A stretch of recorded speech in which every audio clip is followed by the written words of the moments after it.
ግማሾቻችሁ ኦሮሞንን፣ አማራንን፣ ወላይታንን፣ ጉራጌንን የወላይታ ጉራጌ ጠበቃንን ትላላችሁ። ወላይታና ጉራጌ ግን አዲስ አበባ ውስጥ ዳቦና ሻይ መብላት አይችልም። የእናንተ ጥብቅና የእናንተን ኪስ ለመሙላት ነው እንጂ ለህዝቡ አይደለም። ከመሬት ውጪ በሰርቪስም ሌብነት አለ። አዲስ አበባ ውስጥ ለመኖር ሳይሆን ሰው ሲሞትበት ለማስቀበርም ጉቦ የሚከፍልበት ከተማ ነው።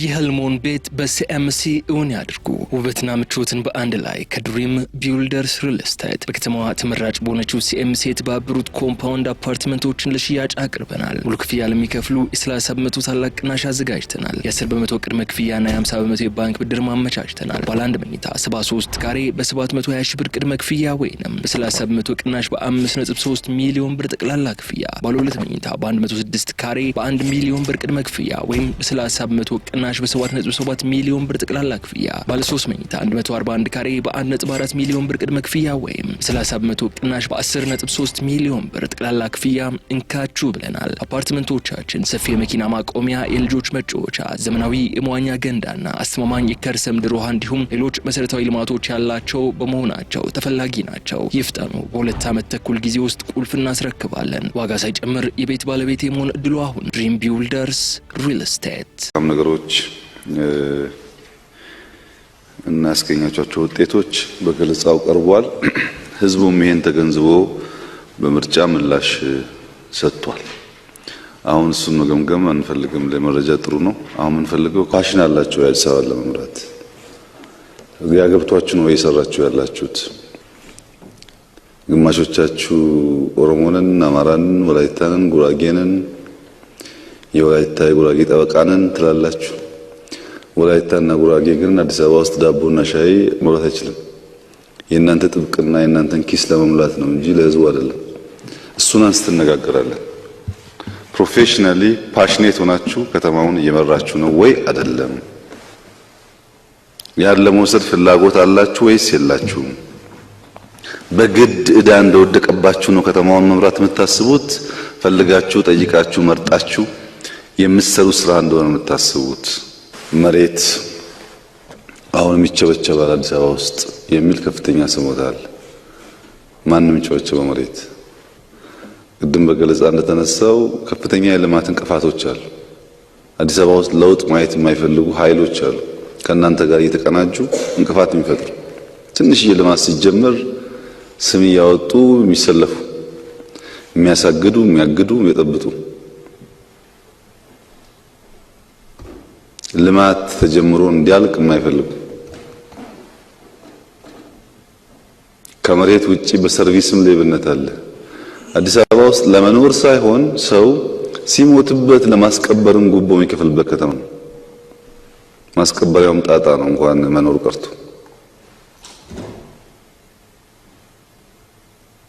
እና መሬት ችግር አይደለም ያለው፣ መሬት ማስተዳደር ነው ያልቻልነው እኛ። በእናንተው መሬት በእናንተው ባንክ ሀብት የፈጠሩ ሰዎች ዩቲዩብ እየቀለቡ አጀንዳ እየፈጠሩ የሚረብሹበት፣ ሌብነታቸውና ሀብታቸው እንዲደበቅ ህዝቡን የሚያምሱበት፣ ምስኪኑ ድሃ ደግሞ የሚሰቃይበት ከተማ ነው። እና ሊደርሺፕ አሁን 9 ወር 8 ወር ገደማ ሞልቶታልና ፓሽኔት ሆኖ ነው ወይ ስራውን እየሰራ ያለው? እንደሚያልቅ ጊዜ ነው? ቋሚ ኮንትራክት ነው? እናንተ የእድሜ ልክ ናችሁ? ሞናርኪ ነው?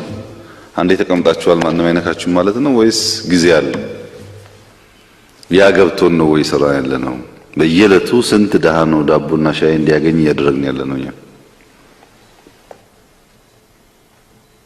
ትናንሽ ነገስታት ነው አዲስ አበባ ውስጥ እየፈጠርን ያለው በየክፍለ ከተማው በየቢሮ ማይነኩ አይነኬዎች ነው ወይስ ቲም ሆኖ የህዝቡን ችግር የሚፈታ ከተማውን አንድ ስቴፕ ወደፊት የሚወስድ ስብስብ ነው?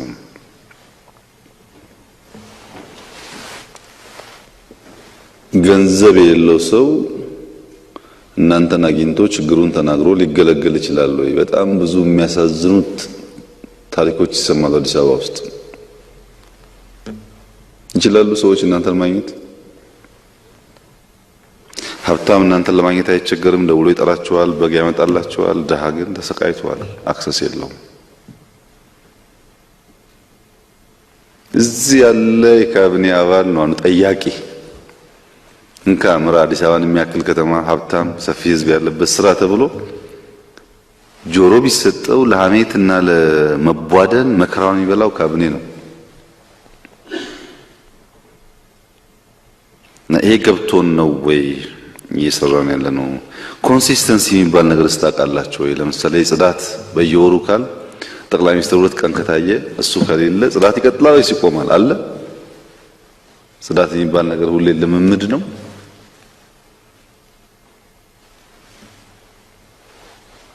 ሃውሲንግ ላይ ያለብን ችግር ለሃይ ራይዚንግ ነው የምትሰጡት ወይስ መሬት እየወሰዱ ለሚሸጡ ሀብታሞች ነው ሪል ስቴት እያላችሁ ቦታ የምታደሉት?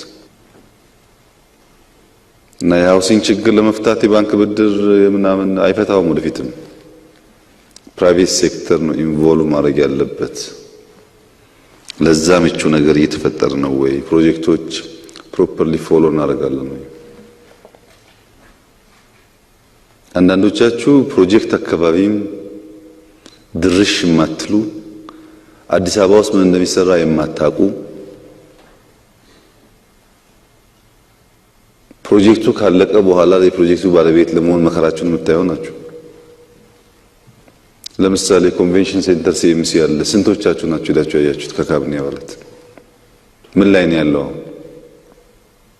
ምን ላይ ነው ያለው? መናገር የሚችል ከእናንተ ስንት ሰው ነው? አድዋ 00 ማን ናችሁ ሄዳችሁ ያያችሁት? ምን ላይ ነው ያለው? በጣም የሚደንቀው ነገር ከዚህ ቀደም ይመስለኝ እኔ ሆስፒታል ለመስራት የሚፈልግ ኢትዮጵያዊ የለም፣ ገንዘብም ችግር ነው፣ ሁሉም ችግር ነው፣ ከውጭ እናምጣ ነበር። ግን አይደለም። አሁን የገባኝ ነገር እኛን አንቀን የያዝናቸው እንጂ ሐኪሞች ተደራጅተው የሚደንቅ ሰርቪስ ይሰጣሉ። ለምንድን ነው እነዚህ ሰዎች እኛ ደግፈን ነው ሆስፒታል ከፈለግን ኢንቨስት ማድረግ 10% 20% ወስደን ለምን አብረናቸው ኢንቨስት እናደርግ? የሚሰራ ሰው ነው ችግሩ ወይስ እኛንን ስራ የሚሰሩ ሰዎች ዘርና ደም ምናምን ስንቆጥር እየዋልን የሚሰሩ ሰዎች እንቅፋት እየፈጠር ነው ያለው? እነዚህን ጉዳዮች ገባ ብለን እንድናይ ነው። ካቢኔ የሰበሰቡ የጊዜው መነጋገር ጊዜውም ፍላጎቱም አሰራሩም የለም። ግን አዲስ አበባ የብዙ ነገሮች ማሳያም የብዙ ነገሮች ብልሽት መፈጠሪያም ስለሆነ ዘሆል ካቢኔውን ሰብሰብ አድርገን ብንነጋገር ይሻላል ነው። የመጀመሪያው ሐሳብ አዲስ አበባ ከተማ ውስጥ ለውድድር ስትቀርቡ አዲስ አበባ የምግብ ችግር፣ የመንገድ ችግር፣ የቤት ችግር፣ የሰርቪስ ችግር የሌለባት ከተማ ስለሆነች ገብቼ ዘና ብዬ ጥሩ ደሞዝ አግኝቼ መኖር ነው ብሎ የመጣ ሰው ከእናንተ ውስጥ ያለ አይመስለኝም። ካለ ማድራሻውን ስቷል። የመጣችሁት መከራ የበዛበት ከተማ ስለሆነ እኔ ባለኝ ኤክስፒሪየንስ እና ፓሽን ትጉነት እንደው 10% እንኳን ብቀንስ ለትውልድ የቀለለ ነገር ይፈጠራል ብላችሁ ነው። እኔም ያለሁበት ስራ መስራው በዛ ስፕሪት ነው እንጂ የተስተካከለ የፍትህ ስርዓት፣ የተስተካከለ ፓርላማ፣ የተስተካከለ ቀበሌ ካለ ምን እናደርጋለን? እዚህ ህዝቡም ሲመርጠን ብዙ መከራ አለብን፣ መኖር ተቸግረናል። እናንተ ግን ቢያንስ እንደ ልጆቻችሁ ናችሁ፣ ችግራችንን ትጋሩልንና መጠነኛ ማሻሻያ ታደርጋላችሁ ብሎ ነው። መትጋት እንችላለን፣ ፍላጎቱ አለን፣ ችግርን እንደ እድል የማየት አቅም አለን። ይሄ ችግር ያንጸናል፣ ያስተምረናል ብላችሁ የወሰናችሁ ነው የመሰለኝ መጀመሪያ ስራ ስትጀምሩ። እና የተባለው ችግር በሙሉ አለ። የተፈለጋችሁት ያንን ችግር ተጋፍጣችሁ መጠነኛ ማሻሻያ እንድታደርጉ ነው። ያን ማድረግ ደግሞ ትችላላችሁ። ያን ማድረግ የምትችሉት መጀመሪያ ስራውን እና ያለውን ችግር ከግል ማንነታችሁ ጋር የማያያዝ ከሆነ ብቻ ነው። እኔ ስለሆንኩ ነው፣ ሴት ስለሆንኩ ነው፣ ኦሮሞ ስለሆንኩ ነው፣ አማራ ስለሆንኩ ነው ካልክ ወድቀሃል። በቃ አትሰራውም። ስራው ከግል ጉዳይ ጋር መያያዝ የለበትም። መጀመሪያ በአንድ ወቅት ሁለት ሰራተኞች በጣም ተማረው የሥራ አካባቢያቸው ሌብነት ያለበት፣ ችግር ያለበት፣ ቡድንተኝነት ያለበት እንደው ቢያስቡት ለስራ ምቹ ያልሆነ አካባቢ ሲሆንባቸው የነፍስ አባት ሊያማክሩ ይሄዳሉ። በቃ ተማርን፣ ተቀጠርን፣ ልንሰራ እንፈልጋለን። ነገሩ በሙሉ ግን ግራ ነው እና የእርሶ ምክር ምንድነው ብሎ ሲጠይቁ ያው የምትሰሩት ለዕለት ጉርስ ነው፣ ከአንድ እንጀራ የሚያልፍ ጉዳይ አይደለም፣ ስራችሁ ለዕለት ጉርስ ነው ብለው ዝም ይላሉ። እንደምታውቁት ትልቅ ሰዎች ትንሽዬ ነገር ነው ጠብ የሚያደርጉት። ሰዎቹ የተነገራቸውን ወስደው በግል ብዙ ማሰብ አለባቸው። በቂ አይደለም ገለጻው እና አንደኛው የገባው ለዕለት ጉርስ ምን ትሰቃያለህ ብለውኛል አባ፣ ምን አሰቃየ ብለውኛል ብሎ ወዲያው ሄዶ ሪዛይን አድርጎ ስራውን ለቆ ገጠር ሄዶ እርሻ ማረስ ጀመረ። ትንሽ ከቤተሰቦቹ ትንሽ ቦታ ወስዶ ዘመናዊ እርሻ ያደረገ ከተማንን ስለሚያውቅ ስራ ጀመረ። አንደኛው ደግሞ በቃ ለካ አባ በግልጽ ነገሩኝ እኮ ነው ዝም ብዬ እንደው የረባ ያረባውን ሳይስጋጭ ስጨቃጨቅ የኖርኩት ለካ ከአንዲት ጉርሻ የምታለፍ አይደለች እና ኖት ቴክ ኢት ፐርሰናሊ ስራዬን ነው የምሰራው ብሎ ይሄ ነገሮችን በሙሉ ከራሱ ጋር የሚያያይዘውን ትቶ ስራ መስራት ጀመረ እና ከተወሰነ ዓመት በኋላ ሲገናኙ ይሄ አማሮ ምክር ጠይቆ የነበረው ሰውዬ አድጎ ማናጀር ሆኗል እዛው መስሪያ ቤት። ለግብርና የወጣው ሰውዬ ብዙ ሰርቶ ሀብታም ሆኗል፣ ተሳክቶለታል። እና በአጋጣሚ ሲገናኙ ሁለቱም የተሻለ ህይወት ደረጃ ላይ ነው ያሉት። እንዴት አንድ ችግር ገጥሞን አንድ ሰው አማክረን አንድ ምክር ተሰጥቶን ሁለታችንም ሊሳካል እንዴት ቻለ? ይሄ ነገር ማጣራት አለብን፣ አባ ጋር እንሂድ ብለው ይሄዳሉ። እኔም በመከሩኝ መሰረት ወጥቼ የግል ስራ ሰራው። እርሶ እንደመከሩኝ ለአንዲት እለት ጉርሻ ምግብ ብዬ ለምን ሰቃያለሁ ብዬ የራሴን ስራ ጀመርኩ፣ ተሳካልኝ። ይሄ ጓደኛዬ ግን እዛው ቀርቶ ለካ ከእለት ጉርስ አታልፍም ጉዳዩ ብሎ ነገሮችን የሚያይበትን እይታ ፓራዳይም ስለቀየረ ተሳክቶለት ማናጀር ሆነ። ትክክለኛው ማን ነው? ከሁለታችን የእርሶን ምክር ሰምቶ የተገበረው ማን ነው ብለው ሲጠይቁ ሁለታችሁም ትክክል ናችሁ። እኔ ያልኳችሁ ስራና ስራ አካባቢ ጋር የምታነሱት ጉዳይ ከግል ጉዳያችሁ ጋር የሚያያዝ አይደለም። ከአንድ ቀን ምሳ ከአንድ ቀን ራት የዘለለ ጉዳይ አይደለም። ለዛ አማውንት ያልተገባ ስቃይ አትሰቃዩ። ዶንት ቴክ ኢት ፐርሰናሊ ነው ያልኳችሁ እና ሁለታችሁም በገባችሁ መንገድ ፈጽማችሁ ተሳክቶላችኋል ብለው መለሱ። ስለዚህ ከዚህ ወጣችሁ ጠቃሚ ነገር ለራሴ ሰራሁ ማለት የምትፈልጉ ከሆነ ዶንት ቴክ ኢት ፐርሰናሊ። ምንም የግል ጉዳይ አይደለም። ይሄ የሀገር ጉዳይ ነው፣ የጋራ ጉዳይ ነው። እኛ ፓሽን አለን፣ ፍላጎት አለን፣ ኮንትሪቢዩት እናደርጋለን፣ ሲያልቅ እንሄዳለን። ስንሄድ ግን መልሰን ሪቫይዝ ስናደርገው የማይጸጸት መሆኑን ማወቅ ብቻ ነው። ሁለተኛው ከዚሁ ጋር የሚያያዘው ኔጌቲቭ እሳቤ። ህዝቡ እየጮኸ ነው፣ ሶሻል ሚዲያ እየጮኸ ነው፣ አብሮን የሚሰራ ሰው እየጮኸ ነው፣ አለቆች እየጮኹ ነው። ምንድነው እዚህ ጩኸት መካከል እኔ የምሰቃየው? ትርፉ ምንድነው ይሄ ነገር የሚልም እንድምታ ለኔጌቲቭ እሳቤው ኮንቴነሩን ቀይሩት። ለምሳሌ 600,000 ህፃናት በቀን 2 ጊዜ እየመገባችሁ ከሆናችሁ 600,000 እናት ወይም 2 ልጅ ካላት 300,000 እናት ስትመርቃችሁ ትውላለች ማለት ነው። አሉ በየጓዳው በትክክል ችግራቸው ሲታበስ የሚያመሰግኑ። እሱን ግን አብዙት። እናንተ አመስጋኝ እንዲበዛ ስራዎቻችሁን ደጋግማችሁ መልካም ነገር በመስራት ስራው ራሱ አፍ አውጥቶ እንዲናገር ማድረግ ያስፈልጋል። ለምሳሌ ህዳሴ ተሸጠ ተባለ። እኔ ህዳሴ እንዲቀየር በጣም ብዙ ለፋ ነበር ያኔ። ግን ምንም ብለፋ ውሃ ሊያስቆም ተሸጠ የሚለው ዜና በደንብ ተነገረ፣ ብዙ ሰው ገዛው። እረ አልተሸጠም ብዬ ብፍጨረጭር ዋጋ የለውም። አለመሸጡን ዲስፕሩቭ ለማድረግ ውሃ ያዝኩ። ስለዚህ ውሃ ተይዞ ስለማያውቅ ውሃ መያዝ ብትፈልጊም ባትፈልጊም ትልቅ ማይልስቶን። ውሃ ከተያዘ በኋላ ብዙ አቃቂ ሊወጣ ሲሞክር በሚቀጥለው ዓመትም ውሃ ያዝኩ። በሚቀጥለው ዓመት ውሃ ያስኩ ማለት አማውንቱ ጨመረ ማለት ነው።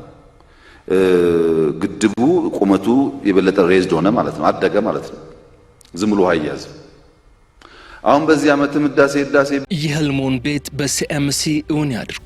ውበትና ምቾትን በአንድ ላይ ከድሪም ቢውልደርስ ሪል ስቴት። በከተማዋ ተመራጭ በሆነችው ሲኤምሲ የተባበሩት ኮምፓውንድ አፓርትመንቶችን ለሽያጭ አቅርበናል። ሙሉ ክፍያ ለሚከፍሉ የ30 በመቶ ታላቅ ቅናሽ አዘጋጅተናል። የ10 በመቶ ቅድመ ክፍያና የ50 በመቶ የባንክ ብድር ማመቻችተናል። ባለ 1 መኝታ 73 ካሬ በ720 ሺህ ብር ቅድመ ክፍያ ወይንም በ30 በመቶ ቅናሽ በ5.3 ሚሊዮን ብር ጠቅላላ ክፍያ። ባለ 2 መኝታ በ106 ካሬ በ1 ሚሊዮን ብር ቅድመ ክፍያ ወይም በ30 በመቶ ቅናሽ በ7.7 ሚሊዮን ብር ጠቅላላ ክፍያ። ባለ 3 መኝታ 141 ካሬ በ1.4 ሚሊዮን ብር ቅድመ ክፍያ ወይም በ30 በመቶ ቅናሽ በ10.3 ሚሊዮን ብር ጠቅላላ ክፍያ እንካችሁ ብለናል። አፓርትመንቶቻችን ሰፊ የመኪና ማቆሚያ፣ የልጆች መጫወቻ፣ ዘመናዊ የመዋኛ ገንዳና አስተማማኝ የከርሰ ምድር ውሃ እንዲሁም ሌሎች መሰረታዊ ልማቶች ያላቸው በመሆናቸው ተፈላጊ ናቸው። ይፍጠኑ። በ2 ዓመት ተኩል ጊዜ ውስጥ ቁልፍ እናስረክባለን። ዋጋ ሳይጨምር የቤት ባለቤት የመሆን እድሉ አሁን። ድሪም ቢውልደርስ ሪል ስቴት።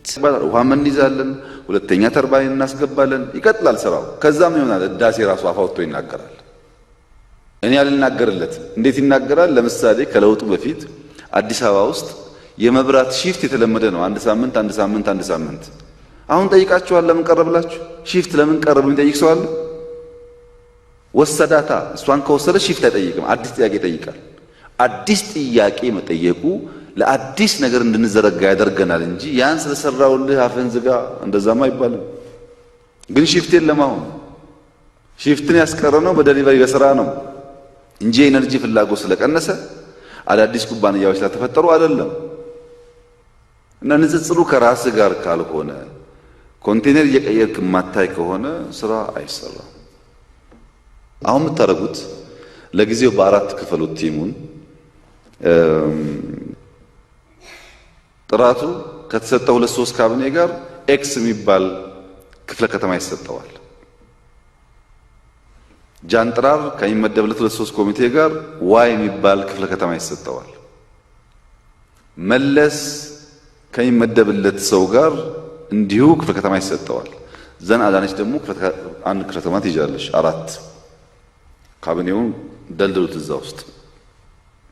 እናንተ 4 ክፍለ ከተማ የምትሄዱ ሰዎች አንደኛ ከሰኞ እስከ ሐሙስ ስራችሁ ተመርጣችኋልና የአዲስ አበባ መስተዳድር ከንቲባ፣ ምክትል ከንቲባ ምናምን ናችሁ። ከሰኞ እስከ ሐሙስ ማገልገል አለባችሁ ህዝቡን። እዚህ አርብና ቅዳሜ ግን ክፍለ ከተማ ትሄዳላችሁ።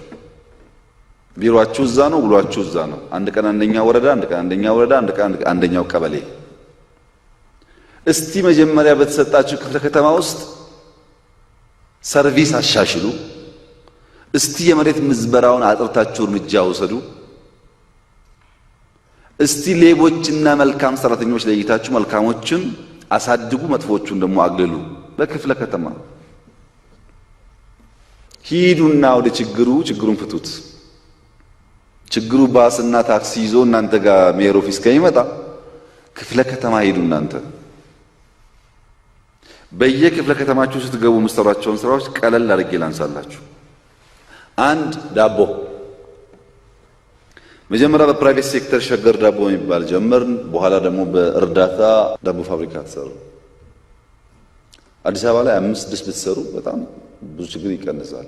5-6 የግድ ሳይዙ እንደ ሸገር መሆን እንደ ብርሃን መሆን የለበትም። አነስ ያለም ቢሆን ማለት ነው። ሁለተኛ የከተማ እርሻ አይደለም፣ የጓሮ እርሻ። አዲስ አበባ ራሱን ለመገብ ከበቂ በላይ ቦታም ውሃም አለው። የጓሮ እርሻ በመለስ ክፍለ ከተማ ውስጥ የጓሮ እርሻ ዛሬ የት እንዳለ ከ2-3 ወር በኋላ የት እንዳለ በአካል ሄጄ ማየት ፈልጋለሁ። ስንት ሌባ ገምግሞ በክፍለ ከተማው ከለየ በኋላ ለዋናው ኮሚቴ ያቀርብላቸዋል። በኔ ክፍለ ከተማ 10 ሌባ አግኝቻለሁ ብሎ ያቀርባል፣ ብቻውን እንዳይወስን። በኔ ክፍለ ከተማ በእያንዳንዱ ጓሮ መደብ አሰርቻለሁ፣ እርሻ አሰርቻለሁ ይላል። በኔ ክፍለ ከተማ ያለው ሀብታም አስተባባሪ ዳቦ ፋብሪካ ሰርቻለሁ ይላል። በኔ ክፍለ ከተማ ካለው ስራ ውስጥ የአቅርቦት ችግር ስላለ 3 መኪና አስገዝቼ ከአሰላ ከባህር ዳር ከምናምን ስንዴ አምጥቻለሁ ይላል። እዚህ ከሌለ አምጡ ካለበት አለ ስንዴ። አሁን ዛሬ እንኳን እየተዘራ ነው። ሰከንድ ራውንድ ባሌ ብትሄድ በሙሉ እየታረሰ ነው ያለው ዛሬ። አሁን ክረምት ደግሞ 1 ሚሊዮን ሄክታር እናስገባለን። የጀመርነው ሳይቋረጥ እየገባ ነው ያለው። ለምንድን ነው ታዲያ ስንዴ የማይናገረው ያላችሁ እንደሆነ ዋጋው ዝቅ ብሎ በየቦታ አቬሌብል ሆኖ ኤክስፖርት አድርገን እራሱን መናገር አልጀመረም። እኛ እናውቃለን ለውጡን። ስንዴው ግን ራሱ ማውራት እስኪጀምር ድረስ መቀጠል አለበት እንቅስቃሴው። አቅርቦትም በዚህ መንገድ ማድረግ የእሁድ ገበያ ቅድም ያነሳችው አዳነች በመለስ በጥራቱ በጃንጥራር ባዳነች ከተማ ውስጥ ምን ያክል ሰፋ የሚለውን በሚቀጥለው ግምገማችን እናያለን። ቢሮ ተቀምጠህ ኮብራህን ሰው እየነዳልህ አንተ ከኋላ በር እያስከፈትክ አዲስ አበባ መቀየር አትችልም። ፒክአፕ እየነዳ ነው የምትቀይረው አዲስ አበባ። የሚያለቅስ ህዝብ እየመራህ የተንደላቀቀ ነገር እያሰብክና በስብሰባ ማዕት ታጅበህ እንደዛ አይሆንም። አሳዩ ክፍለ ከተማ ገብታችሁ አሁን ከዛ በኋላ ነው አሁን የምትሉትን ነገር መልሰን ማየት የምንጀምረው። ማዕድ ማጋራት በእያንዳንዱ ክፍለ ከተማ ያሉ ሆቴሎች፣ ያሉ ምግብ ቤቶች፣ ሻይ ቤቶች ከተረፋቸው ነገር ፕሮፐርሊ ቢያካፍሉ ስንት ሰው በልቶ እንደሚያድር መገመት አትችሉም። ሁሉ አይሁን ግድ የለም 1500 መግቡና የማንችለውን ቀስ እያልን እንደርስበታል። በእናንተ ክፍለ ከተማ ማዕድ ማጋራት ካልቸር ይሁን፣ ልክ ህፃናት እንደመገባችሁት ማለት ነው። አሁን ከ15-20 ቀን በኋላ አዲስ አበባ ውስጥ የአቅመ ደካሞች ቤት ማፍረስ እንጀምራለን ለክረምቱ። ለምሳሌ የመደመር መንገድ መጽሐፍ ተሽጦ ካስገኘው ገንዘብ ድሮ ትምህርት ቤት የሚሰራበትን ለአዲስ አበባ ከተማ ከ15 እስከ 20 ሚሊዮን አሎኬት አድርጌያለሁ ነው አንድ 20-30 ፋሚሊ ቤት ለመስራት። አስተባብረ 10 ሰው 5 ሰው ቤት ስራ አፍርሰ እነሱ አሮጊቶች ዝም ብሎ የሚተኙ እንዳይመስል ማታ ማታ ዝናብ ሲቀርላቸው ስምህን ልጆችህን ምናምንን እየጠሩ እየባረኩ ያድራሉ። እሱን ሳታደርግ ስለ ሃይዌይ ብናወራ ስለ ምናምን ብናወራ ምን ዋጋ አለው? የድሃ ቤት አፍርስና ስራ። በጀቱ አይበቃም። ለምነ ስራ፣ አስተባብረ ስራ። አሁን እዚህ ያለ ካቢኔ 20 ሰው 30 ሰው እያንዳንዳችን 5 ከሰራን 50 ቤት ሰራን። 10 ከሆነ ደግሞ በጣም ብዙ ቤት እንሰራለን ማለት ነው። እንደዚህ እያደረግን ሰውን ወደ ስራ እያስገባን እየለመነ የችግረኞችን ነገር ይፈታ ከሆነ ያ ሲሰበሰብ የአዲስ አበባ ችግር የተፈታ ይሄዳል። ቁጭ ብለን የምንጠብቀው የሆኑ ሰዎች እንዳይኖሩ አረንጓዴ አሻራ ቀደም እንዳነሳቸው ነው። ጽዳት ኮንቲኒየስ መሆን አለበት። የዛሬ 2-3 ዓመት አዲስ አበባ ማየት ብርቅ ነው። ንጹህ መንገድ ማየት ብርቅ ነው። አሁን አንዳንድ ሰዎች ንጹህ እየሆነ ነው ብለዋል። ገና ብዙ አይጠበቅብናል። ይሄን ቀድሞ ቆሻሻ ላዩ ሰዎች እነሱ ያድንቁ፣ እኛ ደግሞ ወደሚቀጥለው ሌየር እንዘርጋ። የሚቆም ነገር ከሆነ አይሆንም። የመኪና አልቦ ቀን ካር ፍሪ ዴይ የተጀመረ ነበረ። በጣም አዲስ አበባ ያስፈልጋል መኪና የማይነዳበት ቀን። አብዛኛው የአዲስ አበባ ዋና ቦታ በእግር የሚኬድበት ቀን ያስፈልጋል። ነዳጁም ችግር ነው፣ ጤናማውን ኢሹ እየሆነ ነው። ቸርቸር ጎዳና ብቻ ሳይሆን ዋና ቦታዎች በሽተኛ አምቡላንስ ምናምን የሚባሉ ሰዎች ፍቃድ ያላቸው ካልሆነ በስተቀር በእግር የሚኬድበት ቀን ማስፋት ያስፈልጋል። ይህንን ካልቸር። ሌላው አደገኛ ነገር ሜንቴናንስ። አሁን ቢሮአችሁ በጣም ነው የሚያምረው። ሜንቴን ካልተደረገ ግን ቢሮአችሁ ይበላሻል። ሜንቴን መደረግ አለበት፣ መጠበቅ አለበት። ቸርቸር ጎዳና ላይ የተሰራው ስራ በጣም ጥሩ ነው። የሚቀር ነገር ካለ እያደገ ይሄዳል። ግን ሜንቴን መደረግ አለበት። ሰርቶ መሄድ ከሆነ ዋጋ የለውም። ሰስቴን የሚያደርግ የሚቆይ ነገር መሆኑን በዛው ኳሊቲ በዛው ሰርቪስ መጠን የሚቆይ መሆኑን ማረጋገጥ ያስፈልጋል። እነዚህ የድሃውን ኑሮ የሚቀይሩ ነገሮች ፕራይመሪሊ የሚጠብቀው 4 ከተማ ነው። ያዳነች፣ የመለሰ፣ የጃንጥራር፣ የጥራቱ። እነዚህ 4 ከተማ ውስጥ ዳቦ ተፈቶ የጓሮ አትክልት ተስፋፍቶ ጽዳት በስቶ ማዕድ ማጋራት ልማድ ሆኖ ከአንድ 5-6 ወር በኋላ መልካም ተሞክሮን ቀስማለን ከእናንተ ክፍለ ከተማ እና እያንዳንዱ ሰው ጭቃ ሲያቦካ ነው ጭቃ ማብኳት አስቸጋሪ መሆኑ የሚገባው። ስራ አብኩተ ስራና ሳይ ቁጭ ብሎ እንደዚህ ነው ምናምን ምን ይሰራልኛል ነገር ስንጠቃ ዴሊቨሪ ውጤት ነው የምፈልገው። ይሄን በእናንተ ክፍለ ከተማ ይታያል። ማን ስራ እንደሚሰራ አያለው። ደግሞ እመጣለሁ፣ ችግር የለውም እንደምታውቁት ስለሆነ። ይሄን ካደረጋችሁ በኋላ ይሄ ካቢኔ ትምህርት ይማርና ይሰፋል ማለት ነው። እስቲ እናንተ አራታችሁ ስሩና ይሄ አስተባባሪ ይሄ ምናምን ጫረታ ተውና ግቡና ስራውን ስሩት። ሁለተኛ ፕሮጀክት እስካሁን ያወራሁት የድሃውን ኑሮ ለማቃለል በምግብ ኤሪያ ያለውን ችግር በእያንዳንዱ ክፍለ ከተማ የሚሰራውን ፕሮቶታይፕ ነው። ፕሮጀክት በሚመለከት ሃውሲንግ ማድረግ ያለባችሁ አዲስ አበባ በየክፍለ ከተማ ያለውን ቦታ ይለይ። ከለየ በኋላ ሃይ ራይዚንግ G+20 ምናምን ያውጣ ጨረታው ምንድነው? ለምሳሌ ኢንቨስት የሚያደርገው ሰው መለስ ከሆነ ለአዲስ አበባ ከተማ 30% ከገነባው ቤት ውስጥ ይሰጣል። በነፃ ነው መሬቱን የሚወስደው። ይገነባል G+20 ሺህ ቤት 5000 ቤት 1000 ከገነባ 300 የአዲስ አበባ ነው። 10000 ከገነባ 3000 የአዲስ አበባ ነው። አዲስ አበባ ቅድም እንዳነሳችሁ ይፈልግ ይፈልግ በራሷ ስራ ይሰራበታል እሱ። ሁለተኛው በሌላ ዓለም አሜሪካን ጨምሮ እየተነሱ ቤት ኪራይ መጨመር የሚባል ነገር አይቻልም። ማንም ቤት ኦን ያደረገ ሰው ኢትዮጵያ ውስጥ በራሱ መሬት ኦን ያደረገ የለም። መሬት የወል ሀብት ነው አይደለም? ቤት ኪራይ የምንወስነው ለሱ ነው። ግን ባለሀብቶቹ እንደዛ አይመስላቸውም፣ የግላቸው ይመስላቸዋል ሁሉ ነገር። እንደዛ አይደለም። ቤት ኪራይ ዝም ብሎ መጨመር አይቻልም። የትም ዓለም አይቻልም፣ እኛም ጋር አይቻልም። በጋራ ጆይንትሊ ኢንቨስት አድርጉ ብያለሁ፣ ሶሻል ሪስፖንሲቢሊቲ ብያለሁ። ሶስተኛው ደግሞ ከሆነ አማውንት በላይ አሁን ድሃው እንዳናስቸግረው ከ1 ሚሊዮን ብር ወይ ከ2 ሚሊዮን ብር በላይ የሚያወጣ ቤት ህንፃ የሰራ ሰው ፕሮፐርቲ ታክስ መክፈል አለበት። ይሄ የትም ዓለም ያለ ኤክስፒሪየንስ ነው። ዝም ብሎ በነፃ የሚባል አንዴ ሰርተዋል፣ አንዴ በዘመድ አዝማድ በጉቦ ስለወሰደ ቦታውን ስለሰራበት እድሜ ልክ በነፃ የሚባል የለም። ታክስ ይከፈላል። ቤቱ ያንተ ነው፣ ግን ታክስ ትከፍላለህ። ስንት ነው አማውንቱ? ስንት መሆን አለበት? አጥኑ፣ ስሩ። ድሃው እንዳይጎዳ ዝቅተኛ ቤቶችን ተዋቸው፣ ችግር የለም። ዋናውን ህንፃ ዋናው ቪላ ታክስ ይክፈል።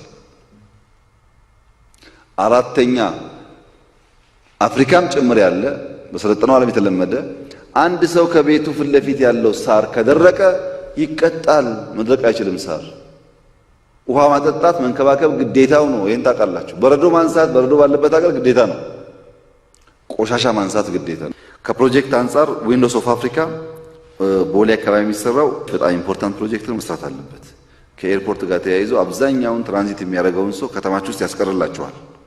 እዚህ ከቀረ 1 ቀን 2 ቀን ገበያችሁ ያድጋል።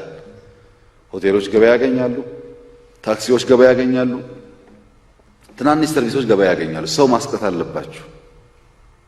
ዊንዶውስ ኦፍ አፍሪካ የሚባለው ከኤርፖርት እዛ ያለው ቦታ ላይ የሚሰራ ፕሮጀክት ልክ እንደ ሸገር ምናምን ነው፣ ግን ብዙ ማርኬት ምናምን ያለበት ሆስፒታሉ አካባቢ ማለት ነው። እሱ ቢሰራ ኮንቬንሽን ሴንተሩን በጣም ጥሩ ነው። ፎሎ አድርጉት። ፔር ኢምፖርታንት ነገር ነው። እስከ 5000 ሰው የሚይዝ አዳራሽ አለው። ቦታውም ጥሩ ቦታ ነው። ፎሎ አድርጋችሁ ቢሰራ ጥሩ ነው። ሪቨርሳይድ ፕሮጀክቱ የፋይናንስ ኢሹ አይደለም ያለበት፣ የዲዛይን ቼንጅ ነው። በደንብ አቴንሽን እንዲሰጠውና እንዲያዝ ቢስተካከል ብዬ የማስበው አንዱ መታወቂያ ነው። መታወቂያ አሁን እያደላችሁ ነው እና መታወቂያ ይሸነሽናል በየቀኑ። መታወቂያ ቢቆም ዲጂታል አይዲ እስከሚጀመር ድረስ ዩኒፎርምሊ ብታቆሙ ጥሩ ነው። ሁለተኛ ቢስተካከል ኮንትሮባንድ ነው። ኮንትሮባንድ በነገራችን ላይ ማክሮ ሌቭል የኛን ኢኮኖሚ ብታዩት የሚያስደነግጠው ነገር አንዱ እሱ ነው። ለምሳሌ ከብት፣ የቁም ከብት ለኢትዮጵያውያን ብቻ የተወገበያ ነው ተባለ። የውጭ ሰዎች መጥተው የቁም ከብት መሸመት እንዳይችሉ ኢትዮጵያ ውስጥ ማለት ነው። የውጭ ሰዎች ኬንያ ሄደው፣ ሶማሌ ሄደው፣ ሱዳን ሄደው የኛ ሰዎች አቀብሏቸው የኛ የቁም ከብት ይጨበጨባል። ይሄ ኢትዮጵያውያንን ማገዝ ነው። ኢትዮጵያውያንን ሌባ ማድረግ ነው። ይሄ ፖሊሲ በራሱ ኢትዮጵያዊ አገሬ ብሎ ሪስፖንሲብል ሆኖ ለሀገር ኢንካም የሚሰራ ቢሆን ባልከፋ ነበረ። ለኢትዮጵያዊ ብለን ኢትዮጵያዊ ኮንትሮባንዲስቶች ማበራከት ምንም ጥቅም የለውም። እንደዚህ አይነት የቲንኪንግ የፖሊሲ ችግሮች ያሉባቸውን እያየን እኛ እንፈታለን። ግን እንደ ኤግዛምፕል ማንሳላችሁ ለኢትዮጵያውያን መከልከል አለበት ይሄ ሴክተር ይባልና ጥሩ ጥሩ ሌቦች እዛ ይፈጠራሉ። ሌላውን ሳክ እያደረጉ እነሱ ብቻ የሚኖሩበት እንትን ይፈጠራል። ይሄ አይጠቅምም፣ ሀገር አያሳድግም። ኮንትሮባንድ ላይ ስራ ያስፈልጋል። ሌላው ስታንዳርድ የኮንስትራክሽን ቢሮ ያነሳችው የሚመለከታል፣ ሁላችሁ ይመለከታችኋል። ቀለም ከዚህ ቦሌ ስትነዳ አንደኛው ቢጫ፣ አንደኛው አረንጓዴ፣ አንደኛው ነጭ። እንዴ ከተማ ባለቤት የለውም እንዴ? እንደዚህ እኮ አይፈቀድም። እያንዳንዱ ህንጻ በተፈቀደለት የቀለም አይነት ነው እንጂ ቤቱ የሚቀባው ቤቱ የኔ ስለሆነ ቀለም ስላማረኝ ብሎ ሁላችንም የምናየው ቀለም እንደፈለገ መቀባት አይችልም። መስታወት እንደፈለገ መስታወት ብቻ ማድረግ አይችልም። ዥንጉርጉር ነው የምታዩት ህንጻ ከተማ ውስጥ። ይሄንም ማየት ያስፈልጋል። ክፍለ ከተማ ስትሄዱ አንዱ የምታደርጉት ነገር ይሄ ስለሆነ አዲስ አበባ ላይ ወላይታ ወሰደ፣ ወደኔ ወሰደ፣ ሶማሌ ወሰደ የሚለው ጭቅጭቅ መጠንቀቅ ያለባችሁ ነገር እያንዳንዳችሁ እዚህ ያላችሁ ሰዎች የአዲስ አበባ ነዋሪ አገልጋይ ናችሁ። አዲስ አበባ ውስጥ ሚራብ አማራ፣ ሚራብ ትግሬ፣ ሚራብ ኦሮሞ፣ ሚራብ ወላይታ አለ። መንገድ ላይም ብትሄድ የሚለምን ይሄ ሁሉ አለ። አንተ ከንቲባ ስለሆንክለት፣ አንተ ምናምን ስለሆንክለት ያንተ ዘር በዛ ችግር ውስጥ እየወጣ አይደለም። የሆነ ሀብታም ያጭበረብርብ ይሆናል እንጂ ምንም አታደርግም። ተውት እሱን። ይሄ እንደተጠበቀ ሆኖ ግን የአዲስ አበባ ከንቲባ የካቢኔ አዲሱ ከምርጫ በኋላ የመጣው ቅድም የተገለጸውን ስራ አልሰራ ማለት አይደለም። ብዙ ስራ ሰርታችኋል። ለዛ ነው ከተማው ያማረው። ለዛ ነው ድሃ ምግብ እንዲመገብ ያደረጋችሁት። ለዛ ነው ለውጥ የመጣው። ግን ለዚች ብቻ